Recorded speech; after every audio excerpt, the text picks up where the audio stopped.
ஆட்டம் காட்டும் பாமக, தேமுதிக. அதிர்ச்சியில் கட்சி நிர்வாகிகள். நாடாளுமன்ற தேர்தல் என்றாலும் சரி, சட்டப்பேரவை தேர்தல் என்றாலும் சரி, கூட்டணிக்கு தலைமை வகிக்கும் கட்சிகளிடம் அதனுடன் இணைய விரும்பும் கட்சிகள் கூடுதல் சீட்டு கேட்டு பேரம் பேசுவது எல்லா மாநிலங்களிலும் சர்வசாதாரணமாக காணப்படும் ஒன்றுதான். ஆனால் அதற்கும் ஒரு எல்லை எப்போதுமே உண்டு.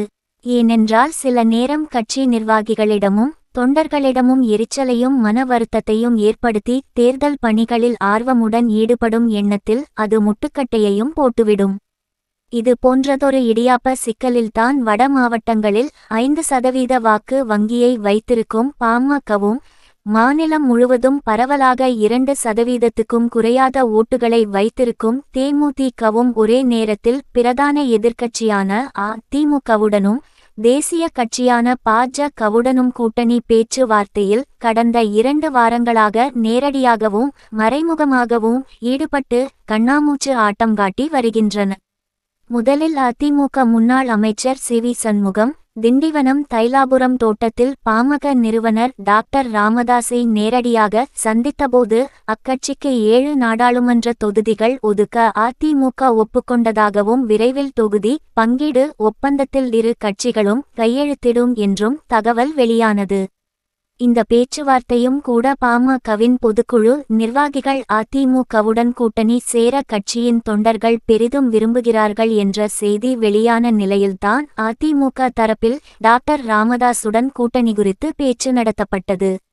ஆனால் அவருடைய மகனும் பாமக தலைவருமான டாக்டர் அன்புமணி அதிமுகவுடன் கூட்டணி தொடர்பான பேச்சுவார்த்தை எதுவும் நடக்கவில்லை என்று உடனடியாக மறுத்தார்.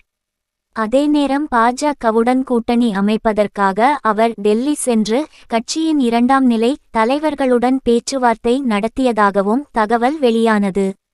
அப்போது நீங்கள் கேட்கிற 10 நாடாளுமன்ற தொகுதிகளையும் உங்களுக்கு தருகிறோம், பாஜக 3வது முறையாக ஆட்சி அமைத்தால் மத்திய அமைச்சர் பதவியோ ராஜ்யசபா எம்பி சீட்டோ எதிர்பார்க்காதீர்கள்.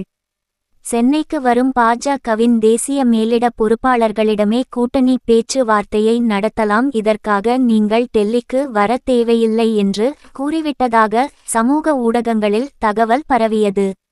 இதற்கு அன்புமணி தரப்பில் மறுப்பு எதுவும் தெரிவிக்கப்படவில்லை. அதே சமயம் மறைந்த நடிகர் விஜயகாந்தின் தேமுதிக அதிமுகவுடன் கூட்டணி அமைக்க விரும்பியது. கட்சியின் பொதுச் செயலாளரான பிரேமலதா வீட்டிற்கு அதிமுக தலைவர்கள் நேரடியாக சென்று பேச்சுவார்த்தையிலும் ஈடுபட்டனர்.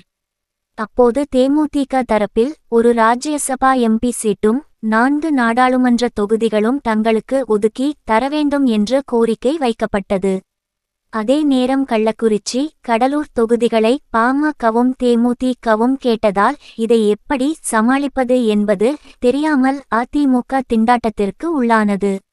இந்த நிலையில் சென்னையில் தேசிய பாஜக மேலிட பொறுப்பாளர்களை 2 தினங்களுக்கு முன்பு நள்ளிரவில் டாக்டர் அன்புமணி தனிப்பட்ட முறையில் சந்தித்து பேசியதாகவும் அப்போது பாஜகவுடன் கூட்டணி அமைப்பதை அவர் உறுதி செய்ததாகவும் செய்தி வெளியானது. இந்த பரபரப்பான சூழலில்தான் தைலாபுரம் தோட்டத்தில் டாக்டர் ராமதாஸ் தலைமையில் பாமக மாவட்ட செயலாளர்கள் கூட்டம் மார்ச் 15ஆம் தேதி நடப்பதாக இருந்தது. ஆனால் அந்த கூட்டம் கடைசி நேரத்தில் திடீரென தேதி குறிப்பிடாமல் ஒத்திவைக்கப்பட்டு விட்டது. ஏற்கனவே பிப்ரவரி மாதம் முதல் வாரத்தில் சென்னையில் நடந்த பாமக சிறப்பு பொதுக்குழுவில் எந்த கட்சியுடன் கூட்டணி அமைத்து போட்டியிடுவது என்ற முடிவை எடுக்கும் அதிகாரம் டாக்டர் ராமதாஸிடம் ஒப்படைக்கப்பட்டு இருப்பதாக தீர்மானிக்கப்பட்டது.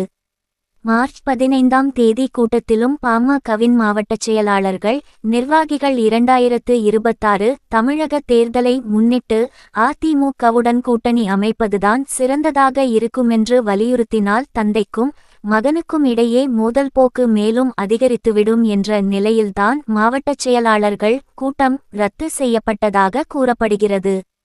என்றபோதிலும் அதிமுகவுடன் கூட்டணி அமைக்க வேண்டும் என்று டாக்டர் ராமதாஸ் விரும்புவதாகவும், இல்லை நடப்பது நாடாளுமன்ற தேர்தல், அதனால் மோடியின் தலைமையிலான பாஜகவை நாம் ஆதரிப்பதுதான் நல்லது என்று அன்புமணி உறுதியுடன் கூறுவதாகவும் சமூக ஊடகங்களில் செய்தி பரவி தமிழக அரசியல் வட்டாரத்தில் பெரும் அதிர்வலையை ஏற்படுத்தி இருக்கிறது.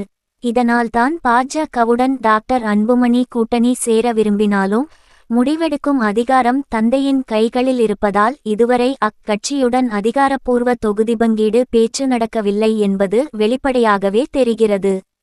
இதில் இன்னொரு ஆச்சரியமான விஷயம் என்னவென்றால், மார்ச் 15ஆம் தேதி அதிமுகவுடன் கூட்டணியை உறுதி செய்து தேமுதிக தொகுதி பங்கீடு ஒப்பந்தத்தில் கையெழுத்திடும் என்று எதிர்பார்க்கப்பட்டது. தேமுதிக தலைவர்கள் இது தொடர்பாக கூட்டணி பேச்சுவார்த்தையை இறுதி செய்து அதிமுக பொதுச் செயலாளர் எடப்பாடி பழனிசாமியும் தேமுதிக பொதுச் செயலாளர் பிரேமலதாவும் செய்தியாளர்கள் முன்னிலையில் அறிவிப்பார்கள் என்றும் கூறப்பட்டது. ஆனால் கடைசி நேரத்தில் தொகுதி பங்கீடு பேச்சு மார்ச் 15ஆம் தேதி நடக்காது என்று தேமுதிக அறிவித்துவிட்டது. இதனால் அதிமுக தலைவர்கள் பலத்த அதிர்ச்சிக்கு உள்ளாகினர். எனினும் இன்னும் 2 நாட்களுக்குள் இரு கட்சிகளுக்கும் இடையே தொகுதி பங்கீடு ஒப்பந்தம் கையெழுத்து ஆகிவிடும் என்கிறார்கள். என்றபோதிலும் இன்னொரு பக்கம் தேமுதிக தரப்பில் பாஜகவுடன் கூட்டணி அமைக்க திரைமறைவு பேச்சு நடப்பதாக கூறப்படுகிறது. இது தமிழக அரசியலில் ஒரு சில கட்சிகளிடம் நிச்சயமற்ற தன்மை இருப்பதையே காட்டுகிறது. தவிர இது மக்களிடம் பல்வேறு யூகங்களை கிளப்பிவிடுவதற்கு காரணமாகவும் அமைந்துவிட்டது என்று மூத்த அரசியல் நோக்கர்கள் கூறுகின்றனர். அதிமுகவோ பாஜகவோ யாருடன் கூட்டணி அமைக்க பாமகவும் தேமுதிகவும் விரும்புகின்றன என்பது இதுவரை மதில்மேல் பூனை போல் உள்ளது. டாக்டர் அன்புமணி பாஜகவுடன் தான் கூட்டணி என்று கூறுவதற்கு காரணம், முந்தைய ஐக்கிய முற்போக்கு கூட்டணி அரசில் மத்திய சுகாதாரத்துறை அமைச்சராக இருந்த அவர் வடமாநிலங்களில் 2 மருத்துவக் கல்லூரிகள் தொடங்க முறைகேடாக அனுமதி வழங்கியதாக 2008ஆம் ஆண்டு சிபிஐயால் பதிவு செய்யப்பட்ட வழக்கு விசாரிக்கப்படாமல் அப்படியே கிடப்பில் உள்ளது. அதை ED கையில் எடுத்து விரைவில் விசாரணையை தொடங்க நேரிடும் என்று டெல்லி பாஜக தலைவர்களில் சிலர் மிரட்டுவதாக கூறப்படும் நெருக்கடியான நிலையில்தான் டாக்டர் அன்புமணி அக்கட்சியுடன் கூட்டணி அமைக்க விரும்புகிறார் என்று ஒரு பக்கம் செய்தி காட்டுத்தீயாய் பரவி வருகிறது. இதை அவர் எப்படிச் சமாளிக்கப் போகிறார் என்பதுதான் தெரியவில்லை. இன்னொரு பக்கம் தேமுதிகவோ அதிமுக பாஜக இரு கட்சிகளுடனும் ஒரே நேரத்தில் கூட்டணி பேச்சுவார்த்தை நடத்திக்கொண்டே அளவுக்கு அதிகமான ஸ்வீட் பாக்ஸ்களை எதிர்பார்ப்பதாகவும், யார் வெயிட்டாக தருகிறார்கள் என்பதை பொறுத்து கூட்டணி அமைக்க தீர்மானித்து இருப்பதாகவும் கூறப்படுகிறது. இதுபோல் வேகமாக பரவும் தகவல்களுக்கு முற்றுப்புள்ளி வைக்க வேண்டியது பாமக தேமுதிக கட்சிகளின் பொறுப்பாகும். யார் பக்கம் சேர்ந்தால் வெற்றி வாய்ப்பு அதிகமாகிருக்கும் என்பதை கணித்து கூட்டணி அமைப்பதில் எந்த தவறும் கிடையாது. ஆனால் கூட்டணி சேர்வதற்கான கதவுகள் இருபக்கமும் திறந்திருப்பதால் அதையே காரணமாக வைத்து பேச்சுவார்த்தையை இழுத்துக்கொண்டே போய் கண்ணாமூச்சு ஆடுவது இரு கட்சிகளுக்கும் அழகல்ல. விரைவில் ஒரு தெளிவான முடிவை எடுக்காவிட்டால் தமிழக மக்களிடம் இந்த இரு கட்சிகள் மீதான நம்பகத்தன்மை குறைந்து கொண்டே போகும். இது தேர்தல் நாளன்று தொண்டர்களிடம் தங்களுக்கு பிடித்த கட்சிகளுக்கு வாக்களிக்கும் நிலையையும் ஏற்படுத்திவிடும். வெற்றியோ தோல்வியோ ஒரு உறுதியான முடிவை பாமகவும் தேமுதிகவும் உடனடியாக எடுப்பதுதான் நல்லது. நாடாளுமன்ற தேர்தல் தேதி அறிவிக்கப்பட்டுவிட்ட நிலையிலும் கூட்டணி பேச்சு வார்த்தையை இழுத்துக்கொண்டே போவது நல்ல விஷயமாகவும் தெரியவில்லை என்று அந்த அரசியல் நோக்கர்கள் அறிவுறுத்துகின்றனர். பாமகவும் தேமுதிகவும் விரைவில் கூட்டணியை உறுதி செய்யுமா அல்லது இழுபறி நிலையை நீட்டிக்குமா என்பது உண்மையிலேயே சிக்கலான கேள்விதான்.